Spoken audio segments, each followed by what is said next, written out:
अस्सलाम वालेकुम। आज मैं आपके लिए बग़ैर चिकन और बग़ैर गोश्त के बहुत ही मज़ेदार शामी कबाब की रेसिपी लेकर आई हूँ। इतने हेल्दी कबाब बनकर तैयार होते हैं और खाने में बहुत टेस्टी लगते हैं। तो चलिए इसकी रेसिपी को देख लेते हैं। तो शामी कबाब बनाने के लिए हमने यहाँ पर सब्जियाँ ले ली हैं। तो मैंने यहाँ पर फूल गोभी ले ली है। फूल गोभी मैंने यहाँ पर छोटे साइज़ की ली है। इसको मैं इस तरह से तोड़ लेती हूँ। तो इन सारी सब्जियों को हमने ग्रेट करना है, कद्दूकश करना है। ये शामी कबाब बहुत ही हेल्दी बनकर तैयार होते हैं। चिकन और गोश्त को भूल जाएंगे, इतने टेस्टी ये शामी कबाब बनते हैं। तो मैंने यहाँ पर फूल गोभी को इस तरह से ग्रेट कर लिया है। बिल्कुल बारीक हमने इस तरह से इसको ग्रेट करना है। तो यहाँ पर हमने फूल गोभी को ग्रेट करके रख लिया है। अब यहाँ पर मैंने 2 उबले हुए आलू ले लिए हैं। तो आलूओं को भी हम इस तरह से ग्रेटर से ग्रेट कर लेंगे। इसको भी कद्दूकश कर लेते हैं ताकि जब हम कबाब बनाएं तो आलू के बिल्कुल भी मोटे मोटे से टुकड़े कबाब के अंदर ना आए और बहुत ही अच्छी तरह से मैश हो जाएं। तो हमने यहाँ पर 2 आलू ले लिए थे, दोनों आलूओं को हमने ग्रेट कर लिया है। अब मैंने यहाँ पर एक बड़े साइज़ की प्याज ले ली थी। प्याज को भी बिल्कुल बारीक कट किया है। एक बड़े साइज़ की गाजर को भी ग्रेटर से ग्रेट करके ऐड कर दिया है। 6 से 7 बारीक कटी हुई हरी मिर्चें ऐड कर दी हैं। ढेर सारा हरा धनिया और थोड़ा सा हमने इसमें पुदीना ऐड कर दिया है। अब हम इसमें कुछ मसाले ऐड कर लेते हैं। 1 टीस्पून नमक, हाफ़ टी स्पून हल्दी पाउडर, हाफ़ टी स्पून लाल कुटी हुई मिर्चें हम इसमें ऐड कर देते हैं। हाफ़ टी स्पून लाल पिसी हुई मिर्चें। नमक और मिर्चें आप अपनी मर्ज़ी से कम या ज़्यादा कर सकते हैं। हाफ़ टी स्पून धनिया पाउडर ऐड कर दिया है। हाफ़ टी स्पून हम इसमें ज़ीरा ऐड कर देंगे। हाफ़ टी स्पून हम इसमें ऐड कर देते हैं पिसी हुई काली मिर्च और हाफ़ टी स्पून ही हम इसमें पिसी हुई सफ़ेद मिर्च भी ऐड कर देते हैं। यहाँ पर 1 टीस्पून चाट मसाला हम इसमें ऐड कर रहे हैं और 1 टीस्पून ही हम इसमें चिकन पाउडर ऐड कर देते हैं। इससे बहुत ही अच्छा सा फ्लेवर आएगा।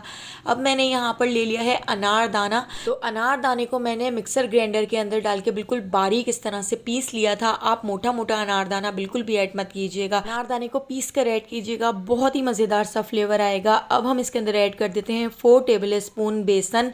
तो 4 टेबल स्पून भर के मैं इसके अंदर बेसन ऐड कर दूंगी। बेसन ऐड करने से इसके अंदर बहुत अच्छी सी बाइंडिंग हो सकेगी। तो अब हम इसको बहुत अच्छी तरह से मिक्स कर लेते हैं। दबा दबा के हम इस पूरे मिक्सचर को हाथ से मिक्स करेंगे। चमचे से तो बहुत अच्छी तरह से मिक्स नहीं हो सकेगा। तो हमने इसको हाथ से इस तरह से दबा दबा के बहुत अच्छी तरह से मिक्स कर लिया है ताकि सारी चीज़ें आपस में अच्छी तरह से मिक्स हो जाएं।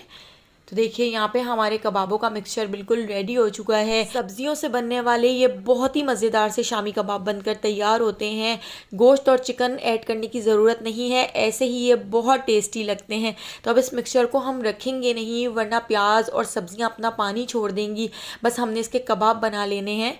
तो देखिए इस तरह से मैं छोटे साइज़ के कबाब बना रही हूँ। आप ओवल शेप में इसके कबाब बनाकर तैयार कर सकते हैं। आपको जो शेप भी पसंद हो आप उस शेप के इसके कबाब बना सकते हैं। तो यहाँ पर देखिए इस तरह से छोटे और थोड़े से मोटे कबाब मैंने रखे हैं। तो इस तरह से हम सारे कबाब बनाकर रेडी कर लेते हैं।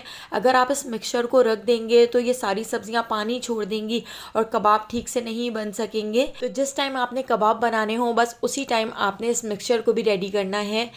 तो यहाँ पर आप देख सकते हैं मैंने 8 कबाब बनाकर रेडी कर लिए हैं। तो बस अभी हम इन 8 कबाबों को फ्राई कर लेते हैं।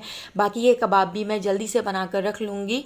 तो अभी मैं आपको ये फ्राई करके दिखाती हूँ। तो हमने एक फ्राई पैन के अंदर ऑयल को गरम करने के लिए रख दिया था। ऑयल हमारा गरम हो चुका है। तो बस मीडियम टू लो फ्लेम पर हम इन कबाबों को फ्राई कर लेते हैं।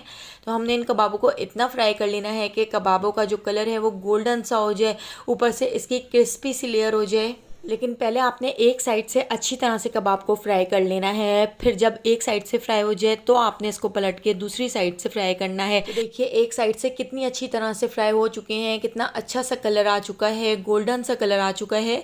तो अब हमने दूसरी साइड से भी पलट कर इनको फ्राई कर लिया है। तो यहाँ पर हमारे कबाब फ्राई हो चुके हैं। बेसन की वजह से इसकी ऊपर की जो लेयर है वो बहुत ही क्रिस्पी बनकर तैयार होती है। तो हमने इन कबाबों को डिश आउट कर लिया है। आप इन कबाबों को रोटी से खाएं या केचप के साथ खाएं या किसी चटनी के साथ, रायते के साथ, बहुत ही टेस्टी लगते हैं। रेसिपी पसंद आई हो तो लाइक, शेयर और सब्सक्राइब करना बिल्कुल भी मत भूलिएगा। बेल आइकॉन के नोटिफिकेशन को ज़रूर ऑन कीजिएगा। आने वाली वीडियो तक मुझे दीजिए इजाज़त। अल्लाह हाफ़िज़।